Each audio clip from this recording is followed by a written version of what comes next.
வணக்கம் நண்பர்களே. இன்றைய பரபரப்பான வாழ்க்கையில் நாம் மறந்துவிட்ட ஒரு முக்கியமான விஷயம் மன அமைதி.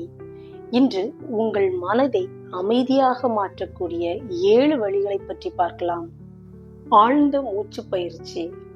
மூச்சு காற்று என்பது நமது வாழ்க்கையின் ஒரு அடித்தளம். நாம் பெரும்பாலும் வேகமாக தான் மூச்சு விடுகிறோம்.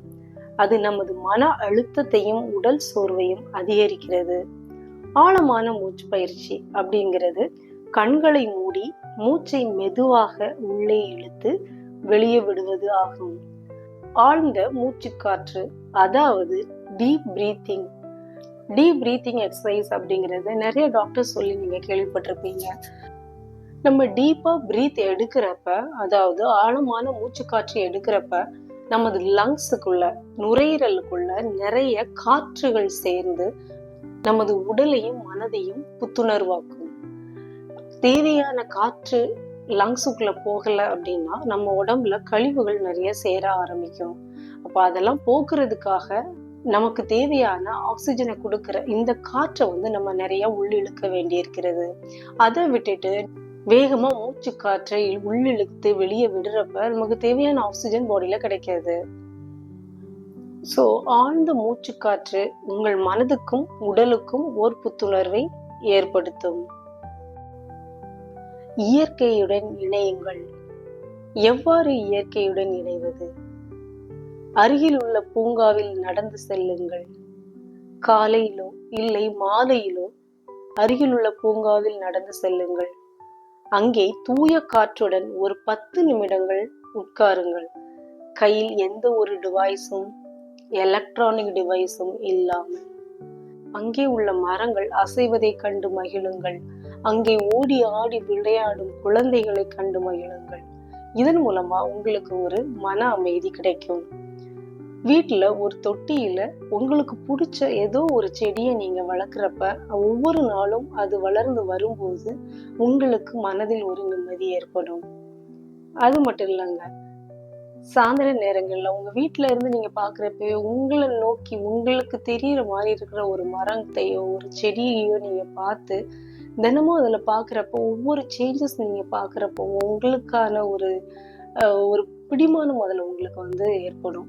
அந்த அந்த மரங்களோடு ஒன்றிணைய பாருங்க. அந்த மரம் செடிகள், அதுல இருக்கிற பறவைகள், இதெல்லாம் பாக்குறப்ப நமக்கு மன அமைதி ஏற்படும். இதை டெய்லி ரொட்டீனாவே கொண்டு வர்றீங்க அப்படின்னா உங்களுக்கு நாளடைவில் அது ஒரு பழக்கம் ஆயிடும். அவங்களோட அந்த இயற்கையோட உங்களால இணைய முடியும். ஏன்னா அந்த இயற்கையோட நேச்சர் லவ்வர் அப்படிங்கிற ஒரு இதுக்கு வர்றதுக்கு ஒரே நாள்ல வந்துட முடியாது. டெய்லி இதை பிராக்டிஸா கொண்டு வந்தீங்கன்னா நீங்க சீக்கிரமாவே அந்த இயற்கையோட இணைந்து உங்களோட மன அமைதியை அங்கு காணலாம். இயற்கை அமைதி தரும் முதல் மருத்துவர். டிஜிட்டல் டீடாக்ஸ் அப்படின்னா எலக்ட்ரானிக் உலகம் அப்படிங்கிறது ஒரு விஷம்.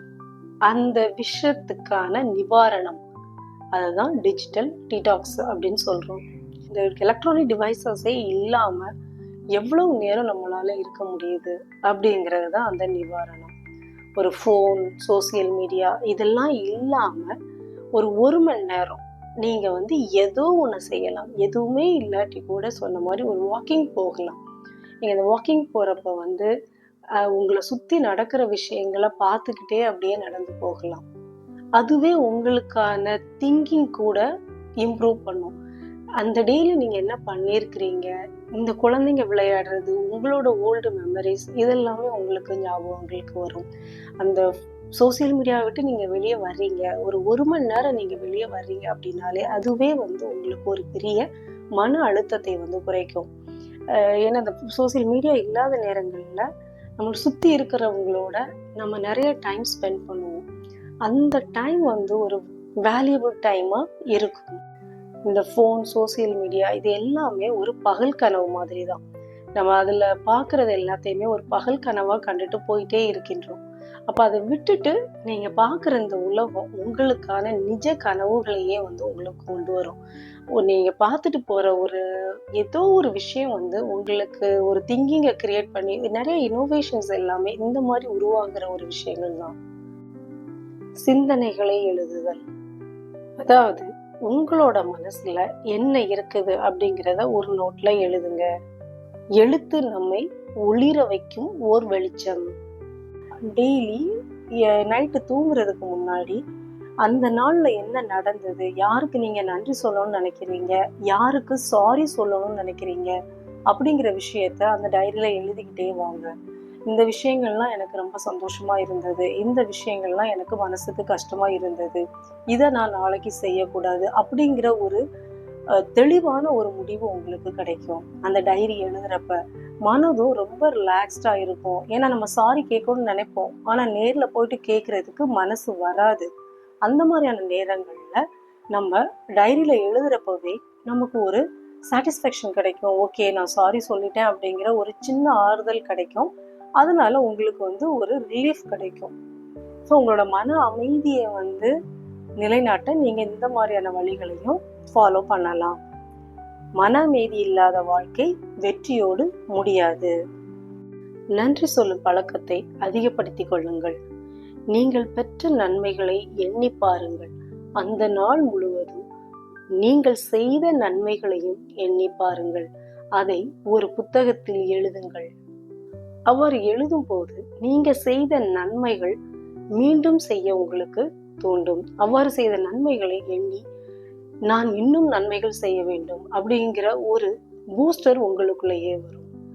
மற்றவங்களுக்கு நன்றி சொல்றப்ப உங்களுக்கு ஒரு சந்தோஷமும், உங்களுக்கு எதிரால இருக்கிறவங்களுக்கான ஒரு என்கரேஜ்மெண்டாவும் அது இருக்கும். அதுவே உங்களுக்கான ஒரு பூஸ்டர். அந்த சந்தோஷம் உங்களுக்கு ஒரு மன அமைதியை கொடுக்கும். தியானம், மெடிடேஷன். தியானம் என்பது ஒரு பயணம், முடிவில்லாத ஆனாலும் பயனுள்ள பயணம். தினமும் 5 நிமிடங்கள் தியானிக்கவும். அவ்வாறு செய்யும் போது உங்களோட மனதில் ஏற்படுற அந்த அமைதியை நீங்களே உணர்ந்து கொள்வீர்கள். இந்த உலகம் அமைதிக்கு ரொம்ப ஸ்லோவா தான் அடாப்ட் ஆச்சுது. அதே போலவே அந்த அமைதி உங்களுக்குள்ள வர டைம் எடுக்கும். ஒரு நாள் மட்டும் மெடிடேஷன் பண்ணிட்டு நான் மெடிடேஷன் பண்ணிட்டேன், ஆனா எனக்கு எந்த இம்ப்ரூவ்மெண்ட்ஸும் இல்லை, எந்த மன அமைதியும் வரல அப்படிங்கிற மாதிரி சொல்லாதீங்க. அதை தினமும் பழக்கப்படுத்துங்க. அந்த மாதிரி பழக்கப்படுத்துறப்ப உங்களுக்கு ஒரு மன அமைதி கிடைக்கும். அமைதியான இசை மனதிற்கும் உயிருக்கும் ஒரு சொர்க்கம். நாம் பேசாமல் இருக்கலாம், ஆனால் நினைக்காமல் இருக்க முடியாது. ஆனால் ஒரு மென்மையான இசை வந்துவிட்டால் மனது பேசும், நினைவுகள் பேசும், அமைதியும் பேச ஆரம்பிக்கின்றது. மனதை அமைதிப்படுத்துவதற்குத்தான் இந்த அமைதியான இசை. அதை எப்போது கேட்கலாம்? தியானம் அல்லது யோகா செய்யும் நேரத்தில்.